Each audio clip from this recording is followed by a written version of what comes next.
présentation pratique a permis de clarifier également une chose. Et parce que dans les réseaux sociaux, quand on voit l'état d'immondice, on demande où est le Mendu, qui est devenu madame propre de la ville de Bamandé à Yaoundé. Vous avez suivi, il y a des compétences. Et des compétences exclusives. Mais ces compétences exclusives, à travers aussi sa présentation, montrent qu'un maire engagé peut aller au-delà des faiblesses des textes existants et faire. Un maire qui a la volonté de voir sa ville comme sa chambre. Et il le dit, monsieur le maire, que la ville c'est comme votre chambre. Même lorsque vous avez passé 2 jours sans avoir le temps de ranger les vêtements, pas que la chambre est sale, mais que la chambre n'est pas en ordre, vous ferez des cauchemars. Moi, en tout cas, dans ma chambre, chaque chose a sa place. Et quand j'ai un problème avec mon époux, c'est que je trouve une chaussette jetée par terre. J'aime pas ça. Donc, la ville, le quartier, c'est comme votre maison. Si la ville n'est pas propre, l'esprit, la tête, la santé, ça ne peut pas aller. Et un maire engagé, un maire qui a une vision, doit aller au-delà des barrières réglementaires. Ce que le maire dit est vrai. Quand je suis arrivée au Mindu, j'ai fait une réunion avec les maires, j'ai fait une tournée régionale pour partager les clés de succès et pour partager les repères. J'ai dit Bamandé était propre parce que j'ai aussi des repères. J'ai 3 repères. Vous avez les fêtes de fin d'année. Les fêtes de fin d'année, vous avez Noël. Noël qui est une fête qui permet aux enfants de rêver. De rêver, même si ce n'est pas culturellement notre manière de faire. Mais lorsque les enfants sortent le 25, dans toutes les rues de nos villages, observez bien, le 25 ou le 24, les enfants sont dehors pour faire des photos. Mais ils doivent trouver une ville propre, avec les bordures des trottoirs peintes en rouge blanc, avec les troncs d'arbres, avec les poteaux électriques peints, avec des fleurs, et ces enfants, quand ils sortent de cette période de fête de fin d'année, ils rêvent de grandir, ils rêvent de réussir. Vous avez, après décembre, vous avez la fête du 11 février, vous avez le 20 mai, et vous avez quelques fêtes comme ça. Si vous vous en tenez à ça, vous rafraîchissez la ville.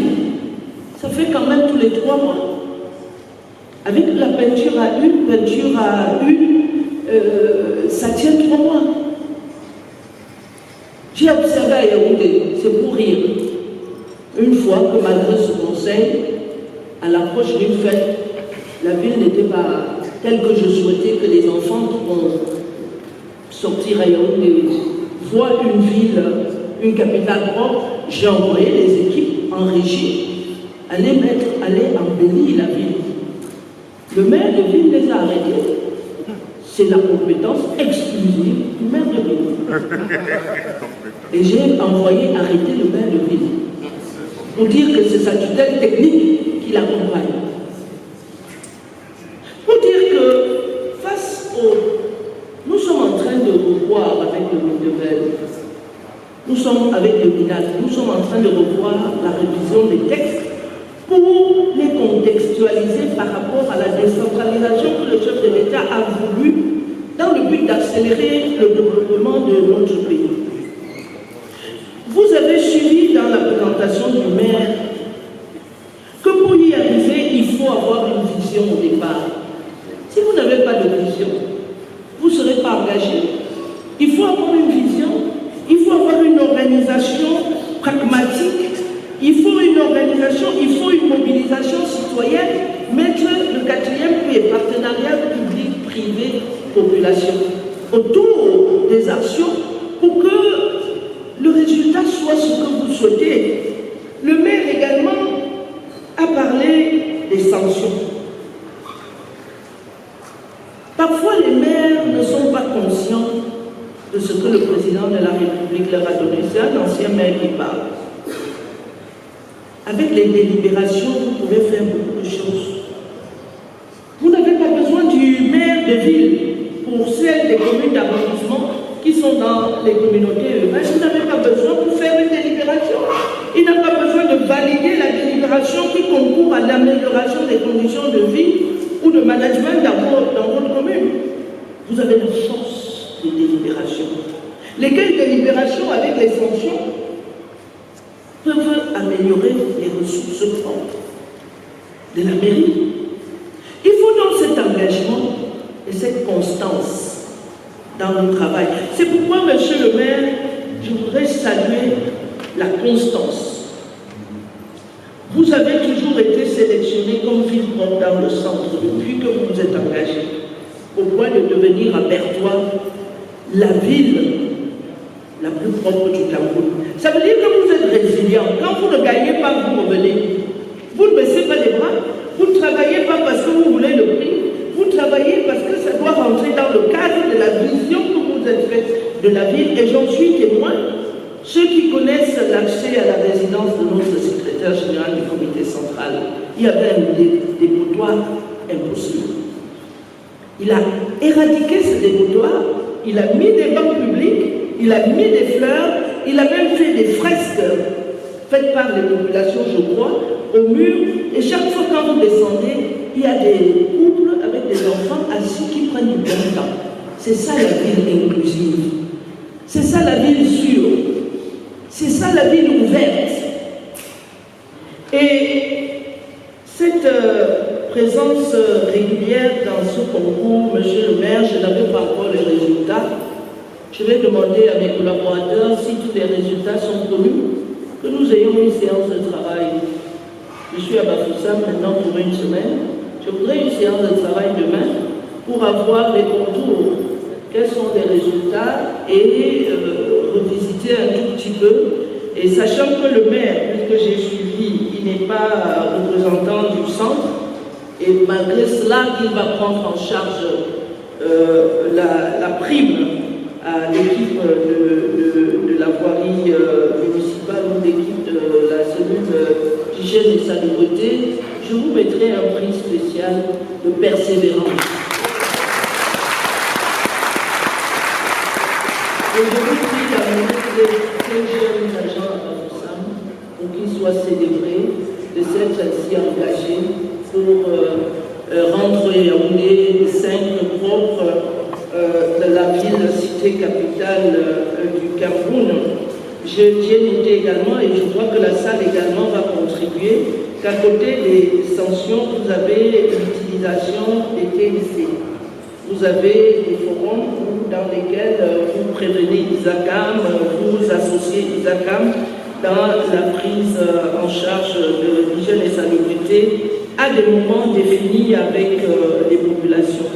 Et également, nous allons noter comme point fort à recommander les comités de quartier. Les comités de quartier et les conseils des quartiers qui doivent même siéger en mairie pour être valorisés et contribuer davantage pour accompagner les questions, la gestion des ressources en déchets, et le comité de suivi qui doit également, je crois, être institutionnalisé dans les communes pour travailler en étroite collaboration avec les forces de maintien de l'ordre, dont les questions d'hygiène et salubrité font partie également de leur mission. Acclamons encore le maire de Yaoundé. Et la parole sera donnée à madame la directrice de SECA, qui fait beaucoup dans l'hygiène et salubrité en matière d'assainissement. Madame le directeur général, vous avez la parole. Merci, madame la ministre. Je ne sais pas ce que j'aurais à dire encore après tous ces brillants auteurs, mais déjà, je commence à remercier le MINDU pour cette initiative. Merci d'avoir associé SECA pour partager son expérience dans la mise en œuvre des résolutions de la stratégie de gestion des déchets. Donc, mon speech, parce que dans sa vidéo autour de 3 points, je sais que la technique va suivre. On va présenter rapidement CECA et on va passer au cœur de la présentation qui est l'évaluation des actions de CECA à l'adéquation avec la feuille de route. Nous allons aussi vous présenter quelques difficultés que nous pensons être importantes pour la réussite de ce plan, quelques défis à relever pour que ce plan soit un succès et nous allons conclure. Donc, CECA, c'est le partenaire historique de la gestion des déchets au Cameroun. CECA existe depuis 1974. Donc, 1974 à ce jour, c'est 51 ans. 51 ans que CECA existe. Pour rentrer dans l'histoire, CECA est une société sœur de ISACAM. ISACAM a été créé en 1969 pour répondre aux besoins des municipalités en matière de gestion des déchets ménagers. Et en 1974, face à la pression que les villes avaient avec les industriels, qui produisaient aussi énormément, CECA a été créé. Donc depuis 1974, il y a une société qui est là pour gérer les déchets des industriels. Les industriels, c'est tout ce que vous connaissez, les sociétés brassicoles, les sociétés minières, Alucam, Sosucam, et puis les restaurants devaient aussi faire partie du portefeuille industriel des hôtels. C'est l'ensemble des 300 clients qui rentrent dans notre portefeuille. À côté de cela aussi, nos activités ont évolué au fil du temps pour répondre aux besoins des municipalités. Nous nous sommes avancés vers l'assainissement parce que les villes, au fil du temps, subissaient la pression de ces déchets qui se retrouvaient plutôt dans les drains au lieu d'être dans des bacs. Donc, il fallait les accompagner dans le curage, dans le calibrage.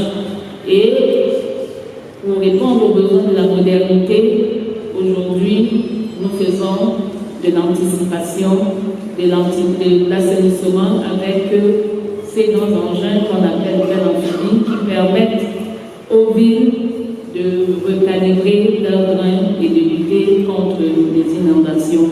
Nous ne sommes plus seulement à l'entretien curatif, mais nous sommes en avant dans le préventif. Ce n'est plus des activités qui se font quand il y a inondation, mais nous anticipons pour prévenir ces inondations.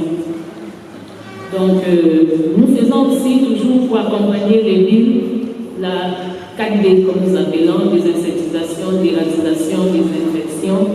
Et je vois le maire de Broga, qui est un de nos partenaires. Nous travaillons dans des marchés, dans les quartiers là-bas pour désinfecter, désinsectiser. Ils organisent régulièrement des campagnes. Nous accompagnons le maire Bafoussam, le maire de Douala et Yaoundé, et bien sûr certaines mairies dans les régions du Cameroun. Nous sommes présents dans les 10 régions du Cameroun. Alors, pour entrer dans le contexte des États généraux, CECA a été acteur, nous avons participé à ces États généraux et nous avons été réjouis de constater que en évaluant cette feuille de route, nous étions en plein dans les activités que nous menions au quotidien. Dans cette feuille de route, nous avons recensé 4 axes principaux dans lesquels nous sommes fortement interpellés. Cette feuille de route ambitieuse pour les villes propres et prospères sont en adéquation directe avec nos activités au quotidien. Nous y avons retrouvé la structuration de la pré-collecte, l'accent sur l'économie verte, la modernisation des infrastructures. Et nous allons vous présenter tout de suite quelques actions concrètes que nous menons en tant qu'opérateurs privés en adéquation avec cette feuille de route de la stratégie et aussi en adéquation avec les données. La première qui est la précollecte. Dans l'accompagnement que nous avons avec les villes depuis 4 ans, nous avons été sélectionnés par la ville de Douala pour faire la précollecte dans l'arrondissement de Yaoundé, de Douala premier. À Douala, vous savez, il y a 4 opérateurs qui ont été choisis pour faire cette précollecte. Précollecte ne veut pas dire précarité dans la collecte. Donc, avec la ville de Douala, nous avons défini des cycles de collecte pour désengorger les quartiers enclavés. Nous avons mis des bacs de grande capacité dans lesquels des tricycles collectent ces zones qui ne sont pas desservies par les ACAM et les mettre dans ces bacs. Tout cela est accompagné de sensibilisation et c'est un travail qui est fait de commun accord avec la municipalité. Et dans le cadre de ce contrat, nous avions l'obligation de faire des campagnes de sensibilisation mensuelles, de préparer des téléfilms et des documentaires qui sont diffusés dans les comités des quartiers. Donc, cette action de précollecte s'est arrêtée dans la ville au mois de mai. Et au mois de mai 2025, les actions de précollecte sont arrêtées et le grand-maire prépare les mairies d'arrondissement à la reprise de cette action. Et nous, c'est là notre contribution, c'est de les accompagner, celles qui le souhaitent. Nous travaillons maintenant avec la mairie de Douala 3 qui prépare la prise en main de cela. Donc nous leur proposons des stratégies d'organisation qu'on peut mettre en place pour que cette précollecte soit efficace. Il faut le savoir, chaque arrondissement a ses spécificités et il faut bien avoir une approche concrète pour que cela soit efficace. De toute façon, on ne peut pas avoir de propriété s'il n'y a pas une grande mobilisation de population, une grande implication du maire, comme vous l'avez suivi avec le maire de Douala 5e et surtout de Yaoundé 5e. Excusez-moi, je vois qu'on a beaucoup parlé de Yaoundé et moi je parle plus de Douala et surtout cette synergie entre tous les acteurs, les populations, les municipalités et puis ceux qui vont opérer si c'est des opérateurs privés.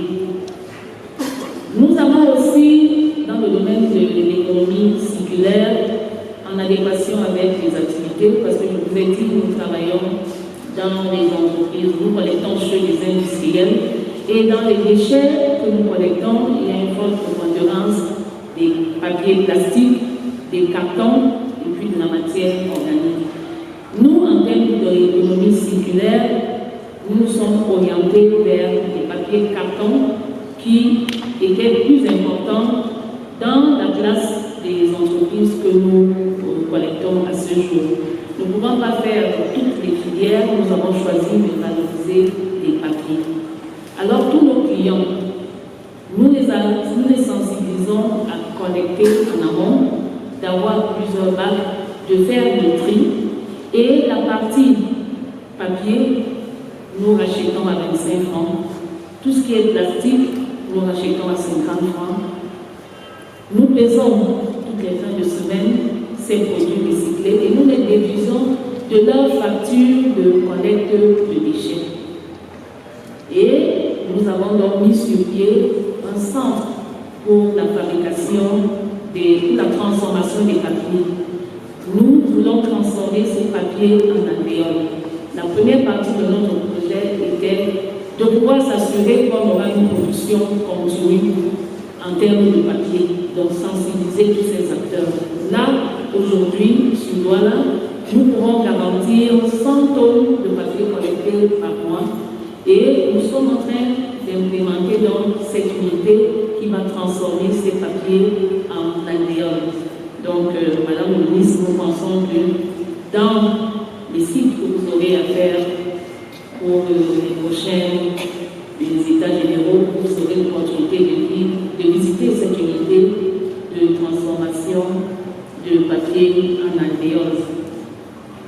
Nous avons aussi, comme je vous le disais, nous faisons dans l'assainissement.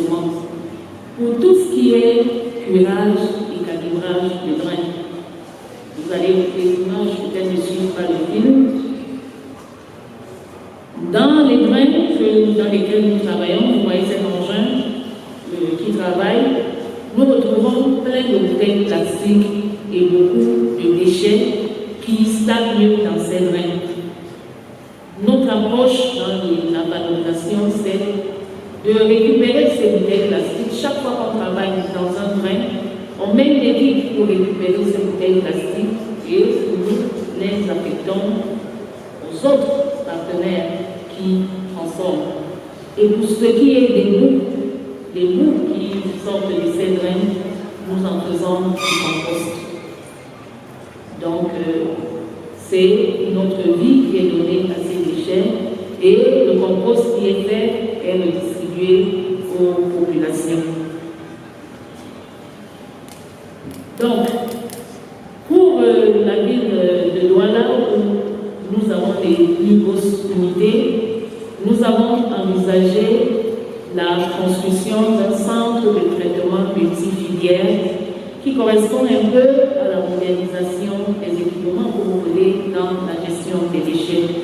En tant qu'acteur majeur, on s'est dit 50 ans d'existence dans les déchets industriels, il est grand temps que nous apportions une contribution significative à ce secteur. Le gouvernement, les municipalités, tout le monde se préoccupe des déchets ménagers, mais en fait, les industriels n'ont pas de solution pour leurs déchets. Si nous voulons capter le plus grand flux de produits à valoriser, il faut qu'il y en ait un centre de traitement multifilière sur lequel les industriels apporteraient leurs déchets. Ce sera plus facile de les trier et de les regrouper par plus. Nous pourrons aussi, sur ce site, faire le compostage de la matière organique qui vient de chez les industriels. Ça permet de libérer les centres de traitement, les décharges municipales qui aujourd'hui sont obligés de tout mettre en sol. Donc, avec ce centre, on apporte des solutions tant pour le tri, la valorisation, le traitement de la partie organique et surtout aussi nous apporterons une solution des déchets dangereux. Aujourd'hui, tout ce qui est déchets dangereux est géré par l'expédition transfrontalière. Les gens sont obligés d'expédier les déchets de menthe, les catalyseurs qui viennent de nos unités de raffinerie. Les pétroliers sont obligés de ramener les hydrocarbures. Sur ce sens, nous avons prévu de donner une seconde vie à ces autres déchets. Donc, les bouts d'hydrocarbures vont être transformés et récupérés en compost et tous les autres déchets industriels aussi auront une solution. Nous avons déjà acquis le site, c'est un site de 30 hectares qui est à Missonnen et qui sera le premier dans la sous-région. Donc, avec cela, nous pourrons apporter des solutions, pas seulement à la ville de Douala, mais aux autres villes, ceux dans les régions, les autres 10 régions du pays qui expédient leurs déchets dangereux pourront avoir une solution au Cameroun. Madame le ministre, chers invités, pour que cette stratégie soit une réussite, nous pensons que de façon effective, que certains points soient touchés. Le premier défi que nous pensons qui doit être relevé, c'est les actions coercitives que le gouvernement doit mettre sur pied pour améliorer ce secteur. Vous avez dit, Madame le ministre, et Monsieur le conseiller technique dans son rapport a relevé qu'il y a près de 6 millions de tonnes de déchets qui sont produits par an. Mais en réalité, dans les 6 millions de tonnes de déchets qui sont produits, près de 40% proviennent des industriels, des commerces, des marchés. Et tous ces autres-là produisent près de 40%. Si on veut pouvoir gérer tous nos déchets, si on veut appliquer le principe pollueur, payeur, je crois que c'est d'abord sur ceux qui ont le pouvoir financier qu'on doit commencer à agir. Nous avons vu à Douala, avec le projet Douala Clean City, le maire a lancé cette initiative et il y a eu des brigades de contrôle qui étaient là et qui ont sauvé tous les restaurateurs et tous les hôteliers à avoir des contrats chez les sociétés privées. C'est qu'elle n'est pas la seule, il y a de nombreux opérateurs, il y a des grands, il y a des petits, il y a même des ONG qui connectent. On a vu l'effet que ça a apporté. Notre portefeuille client en termes de tous les restaurants, les grands restaurateurs sont venus. Les hôteliers aujourd'hui qui veulent les étoiles et autres, c'est bien eux qui la nuit vont déverser les déchets dans les marques de Zakam. Ce n'est pas pour eux, c'est pour les ménages. On a les grands commerces, tous ces boutiques, les Chinois qui remplissent les rues et par soirée, on voit combien de bas qu'ils font. Dans les marchés aussi, il n'y a pas que les marchés vivres, tous les autres commerçants produisent, et même les vivres, il est plus facile d'avoir l'argent chez les producteurs des déchets vivriers que chez l'habitant qui habite dans un sous-quartier. Madame le ministre, vous l'avez dit, les gens payent la crédit de communication. C'est vrai que les gens le payent, mais si on veut axer cette stratégie de capter le flux financier vers les plus pauvres, c'est le pauvre qui habite où il n'y a pas de route, c'est lui qui habite où il n'y a pas de lumière, c'est lui qui a ses déchets non collectés, c'est lui qui va encore payer. Vous voyez que ce sera difficile que l'on gagne tout de suite de l'argent. Nous devons agir sur les industriels pour capter ce flux et pouvoir agir et pouvoir régler les problèmes des déchets. C'est à ce titre que je dis qu'il faut effectivement des mesures coercitives de l'État, du ministère et des municipalités pour que cela soit effectif. Le deuxième point aussi sur lequel je crois qu'il faut qu'on agisse pour que l'économie circulaire soit une réalité, c'est qu'il faut qu'on rende ce secteur compétitif. Pour cela, il faut effectivement des mesures.